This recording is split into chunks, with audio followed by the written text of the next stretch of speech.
Hi, everyone. I recently had the chance to sit down and speak with Natalie Davis, Chief Executive Officer of United States of Care.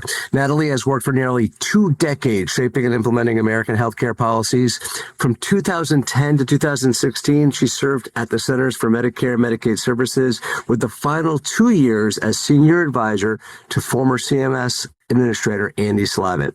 At CMS, she was deeply engaged in the implementation of one of the country's largest expansions of healthcare in modern history. In 2017, Natalie served as the Director of Strategic Engagement at the Bipartisan Policy Center. There, she worked to launch the Future of Health Reform Initiative, which serves as a resource to policymakers by developing effective and politically viable solutions to our nation's healthcare challenges. This effort is led by former Senate Majority Leaders Tom Daschle and Bill Frist, as well as Andy Slavitt, Gail Walensky, and others. And as a social entrepreneur, Natalie Davis helped found both Town Hall Ventures and the Medicaid Transformation Project, both of which focus on bringing the best of innovation and care delivery to diverse communities. Finally, in 2018, she and Andy Slavitt launched the United States of Care to ensure that everyone in the country has access to quality, affordable health care, regardless of status, social need, or income. During our conversation this year at Health, we talk about USOC's recent study of Americans' perceptions of the healthcare system and how to apply these findings to your strategies and tactics in 2025. It's detailed and informative, and I hope for some of you, actionable. So please enjoy my conversation with Natalie Davis. Hi, everyone. I'm here today with Natalie Davis, the Chief Executive Officer of United States of Care. And this is a long time coming, right? This conversation that we're finally having. And we have the rare opportunity, because I don't get to do this a lot, where we could be face to face. So we're sitting across the table from each other, which is super awesome. So let's start and let's talk a little bit about what is the United States of Care. United States of Care is an organization where we carry the voices of people across this country to the halls of power. We make sure that we have durable health policy change to make sure that people have access to quality, affordable health care. A lot of that looks like advocacy work across the country, changing regulations and legislation and building policy. But what makes us unique is we go out and talk to people across the country and actually understand, how is the healthcare system working for them? What do they love? What do they hate? What emotions do they have? What language do they have? And really, what changes do they want to see? So all the work that we do is based off of talking to over 25,000 people across the country, 5,000 hours. We have a database of over 100 unique data sets, qualitative and quantitative data, to understand across demographics, where do people actually agree on what they want out of this healthcare system, and use that to drive change. You know, we often think that people don't agree on what they want out of the healthcare system, and it's so polarized and so political.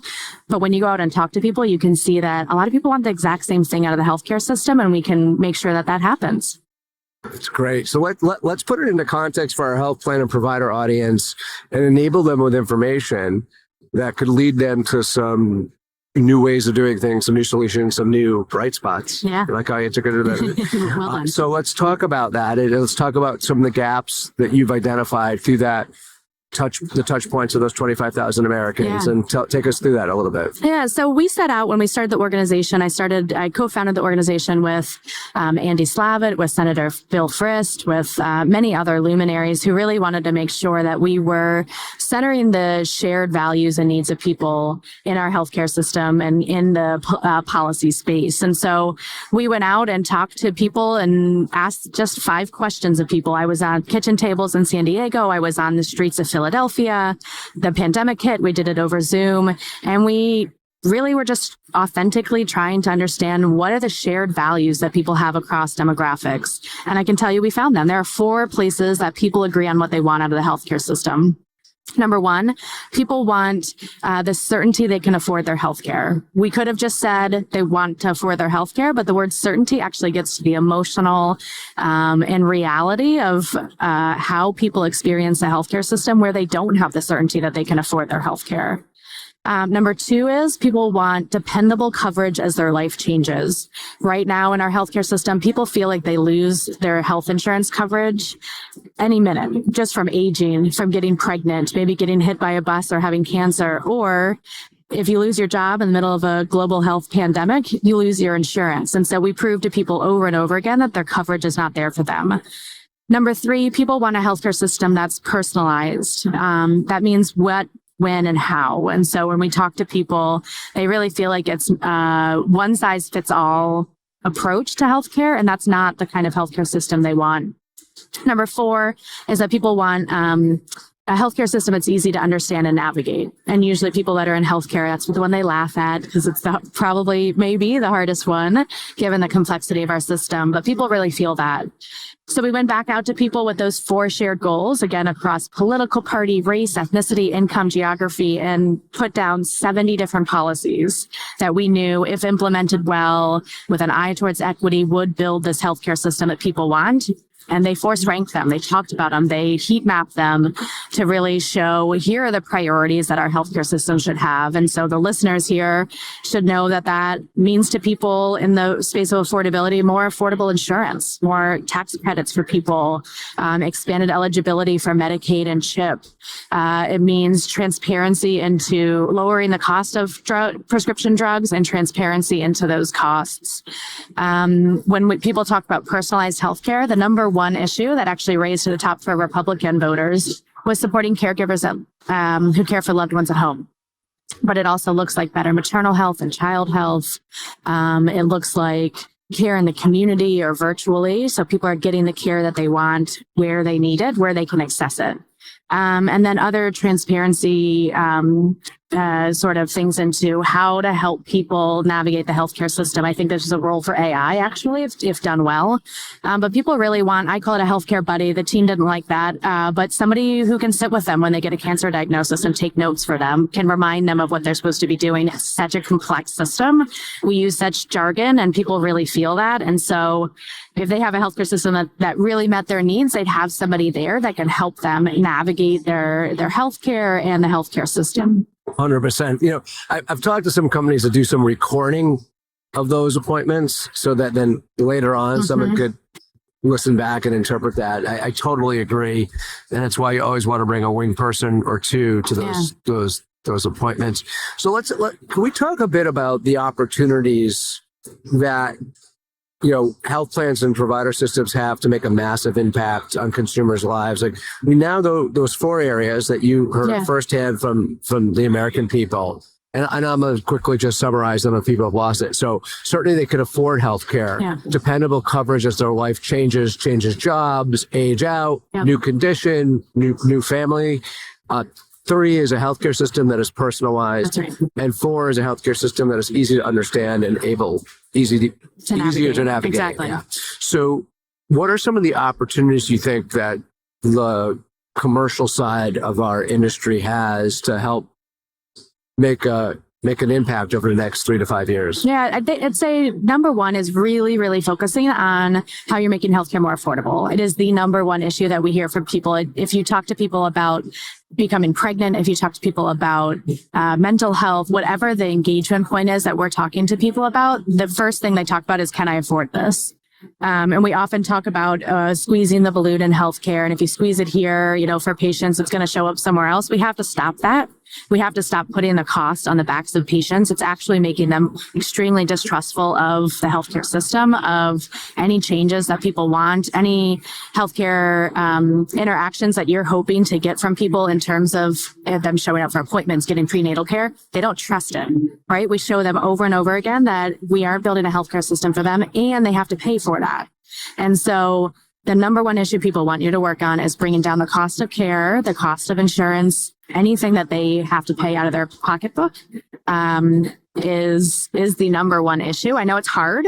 Yeah. I know it's really hard, but we put a lot of cost directly on people, and they can't take it anymore. So that's where my follow-up's going to come. How do we do that? And do you, in your work at United States of Care, do you talk to executives at the organizations that either provide the care or fund the care through insurance, or some of these self-insured employers? Like, how are you thinking about doing that? How are organizations that are most progressive in this country, in your opinion, how are they thinking about doing that? Yeah, I think there are insurers that are definitely taking a part of basic health plans as states roll those out, and making sure that their health plan, basic coverage that people can afford, being a part of selling your plan on the public option or other marketplace where people can get tax credits to make sure that they can afford the healthcare. Working in a true sense on value-based care, or as we call it, patient-first care, not in a cost reduction way, but in a real way where people are finding efficient ways to get the healthcare that they need and not having to bounce around and spend money on different buses or to talk to different doctors. I mean, time is also money. And there are a lot of ways that I know providers are thinking about co-locating, services. So people are paying one copay as they show up to the doctor's office, or they're not coming back over and over again, having to call out of work, having to, have somebody come with us if they have a buddy. That means someone else is taking off work, bringing virtual care so people can do it from their car or maybe during a lunch break, and not having a copay for that, really focusing on not making sure that we're putting facility fees on people where if they show up to a physician's office, there's an extra fee just for showing up. These are the things that just de-incentivize people from coming. And I think there are a lot of ways that we can really make sure we're not putting the cost on people. So one thing I found fascinating when we were preparing is one of the findings you found about the word value. Yeah. So for all the companies that I work with and support my show, why don't we talk about that word and let's give them some guidance, the marketing team some guidance on how to leverage terminology in helping them grow their business. Yeah. So the hot take is people hate the word value and they hate the word value-based care, but the taking a step back, as we think about the healthcare system that people want, the experiences that they just talked through about, it is quite clear you can't do that in a fee-for-service world. We talked with one woman in a focus group who said healthcare feels like you're in a high school cafeteria line and they slop healthcare on and you have to move down to the next one. You slop more healthcare on. Perfect word description for fee for service, right? She didn't use that term. But when we went and said, hey, there's a new way to do healthcare and here are the benefits that people say, if done well, here are the benefits of what could happen through a new way of doing healthcare. So we looked at the benefits of value-based care. We didn't call it that. And we said, here they are. Force rank them. Again, what would matter the most to you in this new system? Three things rose to the top. Number one is time. Time, over and over again wins every minute. If you can save people time, coordinating their own care. If you can give them more time with their doctor's face and not their back as they type on a computer, less time sitting in a waiting room. I mean, it was so clear that in what is called value-based care, one of the biggest benefits that people saw is that would save them time and give them more quality time with their doctor. Number two is being seen as a whole person. So that is, mental health is the same as physical health, is the same as your culture and your language. Your knee health is seen as part of your diabetic care. And that promise of, again, quote unquote, value-based care really, really resonated with people because they don't have that. And number three is people want better quality over quantity. They feel like there's so much healthcare that's happening to them. Again, that high school cafeteria, and they really want better quality care with their provider and the teams and the kind of care that they get. And so we said, oh my God, okay, this is possible. It's called value-based care. What do you think? And it was the worst performing messages that we've used. One woman said, I don't buy value bacon and I don't want value healthcare, which shows that people see that word as value bargain basement, right? Like it's the bottom level of the Walmart shelf where you're sacrificing brand, you're sacrificing quality, all for something cheaper. And that just sounded horrible to people when it came to their health and their healthcare and who's deciding anyway what the value is. The other two parts of that I was part of the Obama administration, and that was a big part of implementation of the Affordable Care Act was payment reform. And we often talked about value-based care as something that incentivized doctors to give better care and save the taxpayers' dollars. Those two messages also performed so horribly. One is because why does my doctor have to be incentivized to give me better care? Does that mean they're not giving me good care now? And they make these, to them, people think doctors make a lot of money. So they're making all this money. And yet I have to incentivize them to give me better care. Like, what the heck? Like, they should be giving that anyway. And then saving the taxpayer dollars, the Medicare Trust Fund, it's so abstract, but it's also, again, back to this cost thing. People are carrying so much of the burden of cost that the idea of they would have different care in order to save this other entity money really, really turned them off. So all the messaging that we've worked on for a long time of how to talk about value-based care just totally tanked. But there are things that resonate. I mean, we asked people then, what would you call this? And patient first care was the first thing. I mean, it shows you again, they want to be at the center of this. And they want time. They want to be seen as a full person, and they want better quality over quantity. So patient first care is something we call value-based care now. Of course. Yeah. What's any other terminology that we could jump on from the research? I think those are the main ones that really resonate with people. I mean, I was talking to a kidney care company that's in the value-based care case, and he said, on my marketing stuff, I have value kidney care all over my pamphlets. I'm like, they think they're getting a shoddy kidney. Yeah. So that was the big one, and really thinking about when you're talking to people about the benefits, making sure it's actually a benefit to them, right? Like doctors being paid differently is not a benefit to the patient. And so that really gets to the crux of why we started this organization of, are we working on the right issues? Are we centering on what really matters to people? And then are we using that to drive actual change? And so if you go to unitedstatesofcare.org, you can find not only this messaging guidance, but also the policy principles that stand behind it on if we're going to do patient first care and not just have lipstick on a pig with good messaging. There's some really key ways that we can build strong policy and other programs to make sure that we're giving people what they want. You can look at the dementia care model, right? That's coming out of CMS, the AHEAD model. Those are ones where they're not just about costs reductions. They are about bringing primary care into the fold, bringing care coordination in. The dementia care model is that the guide program? The guide program, yeah, exactly. Okay. And so we have to see if these experiments or these ways of doing it all work, but they're bringing in things that we have heard from people that, as we've talked to CMS, really matter to people. Supporting caregivers. You know, I look at that dementia model, and my dad has Parkinson's right now, and I think about, man, how is this another model that could be brought to Parkinson's, right? And supporting my stepmom, who's the primary caregiver. So, all right, I want to get a couple of more clarifying questions to our audience as a really clear picture. Talk to me about United States of Care. How is it funded? And are you affiliated with one political party or not? Just so people know where this is all coming from. So we are a nonpartisan organization working in a bipartisan environment, right? I like to be able to go and talk to policymakers in states and the federal government and say, I'm here on behalf of the general public. I'm here on behalf of your voters. I have the data to show it. I can break these findings down by political party, race, ethnicity, income, geography. And so we are nonpartisan, and we know that the system we're working in is bipartisan. And so we take that very seriously and make sure that we're working across the aisle. Value-based care is a great example. Patient first care is a great example of an issue that has remained and continues to remain a bipartisan issue where both parties are really looking to make progress. We are funded, we're fully philanthropically funded. So we are funded by individuals who believe in our mission and want to donate to us every year. If any of your listeners are interested, hit me up. As well as foundations who are really interested in the work that we're doing and really showing a new model of how to drive change, how to drive policy change.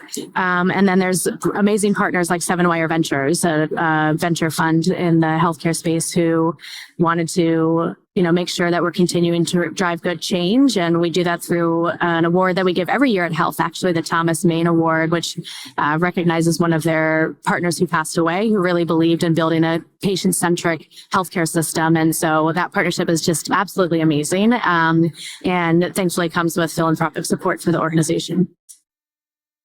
That's just great. And by the way, so you go to unitedstatesofcare.org, and if they want to make a donation, and do you take corporate donations? We do. Yep. We do. We'd love to talk with corporations out there that believe in our mission and want to be a part of the change. Okay. Question about the 25,000, because I want to get some clarity there. What are the demographics of that group? Because you're giving us a lot of interesting insights. Where is that coming from? Yeah, so it really is a cross section of the U.S. We have a mixed methods approach of going out and talking to people, whether that is what we call community conversations, and we are sitting down in libraries with people or in community centers and talking to them about their healthcare system or the healthcare in their community. We have a really amazing partnership and relationship with some rural communities in South Carolina that are mainly Black residents that are talking to us about what it's like to live in rural South Carolina and what kind of we're using that to say, if you could build the solutions you wanted, what would you do? I mean, and fascinating finding there is the minister, one of his main jobs is to, if it's a non-life-threatening emergency, if somebody has a healthcare issue, drive them to the county line and where they can call the ambulance and get brought to a better hospital. The minister is helping with that. Like, this is what it means to go out and talk to people and understand how healthcare is delivered in this country. We also then, so we're constantly talking with people in a very structured but casual way with and letting people really guide the conversation. We then back those themes up that we're hearing across the country with more scientific focus groups, so we can really make sure that we're filling the rooms with making sure we're getting a cross-section of demographics, and then moving into polling where we can back it up with data. Depending on the issue that we're working on, we're always listening for a representative sample of the U.S., but then if we're working on certain issues, we listen loudly, as we call it, to certain demographics to make sure we really understand what's happening. For instance, in our maternal health project, we listen loudly to women of color, because that's who, unfortunately, our healthcare system is failing when it comes to maternal health, and really making sure that we were engaging Black women and women of color to understand where are we uniquely failing you, because if we can solve it for you, it'll help everybody. So every project that we take on and look and work on, really, we listen loudly to different populations, but are usually oversampling and for rural, low income, and communities of color. What about, you didn't mention urban per se, and I know you're in DC. Yeah. I mean, that's definitely a cross section of the work. It's easier to find people in urban areas to engage in this work, and so we're always kind of cranking it up and to listen to people in rural America where they're really obviously facing so many healthcare challenges. So if you're talking to a C-suite who's listening, whether they're a plan, a provider, a solution provider, they need to be thinking about creatively and effectively, one, how to provide more time to their consumers, two, making sure their consumers are receiving a more whole person, integrated care experience, where they're seen holistically, which also has some time benefits probably to it. And then making sure we're focusing on quality versus just quantity. And what and education comes into play there as well, right? Absolutely. Spending time to educate, simplify. We talked about offline, like making everything a little bit USA Today, fourth grade, third grade, intermediate level. And I think there's an amazing opportunity right now with AI. Who out there actually knows how people want AI in their healthcare experience? We did a poll this summer and are looking for funding to keep doing more to really understand, do people want this? Do they trust it? If they do, what would it look like to continue that trust? What does transparency look like? What is, I want AI to succeed. I think a lot of people do. I want to make sure that we implement it in a way that's respectful of the patient and also doesn't bite us, where we then have health plans or hospital systems out there using AI. Patients don't know about it. We're going to have a horrible, let's say, media story, right? It's going to set us back. And we're going to like lose some of the momentum with AI. I think it's really important to understand, what does this look like for people? We in that research, we went out and talked to people about, or in the poll, like did 5 use cases of what would resonate the most with people. What are they excited about? What do they trust in terms of AI in their healthcare system? And the results are really fascinating, and would love if more health plans and providers and provider systems are thinking about how to build that into the work that they're doing as they're implementing AI. Deloitte had a survey of health system leaders. They've had to force rank what they cared most about when they were implementing AI, and patient engagement and education was literally the last. Right. It's what we do over and over and over again. Right. Okay. So any final pieces of advice, man? You kind of gave it there subtly, but is there any pieces of advice, any stories to refer to, resources to refer to, for executives who want to who are trying to do the right thing here, want to take some of the information you're providing here and have some actionable insights from this conversation?